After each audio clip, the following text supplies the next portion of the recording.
Hi everyone, welcome to Review Radar. In this video, I'll show you how to make one color blocks in Block Blast. So basically, guys, as you can see, I have different color ones.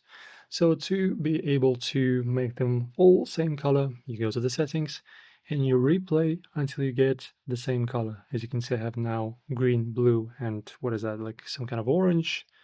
Replay. Just do this until you get the same color. Let me do this a few times.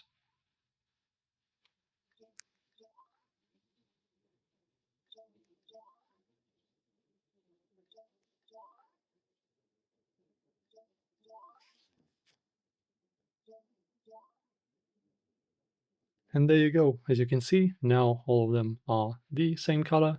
So just be sure to do this as much times as needed to reach your goal of having the same color. Very, very easy and straightforward. Thanks for watching, guys. If this video helped, press like on the video, subscribe to our channel for more such videos. Thanks for watching. See you next time.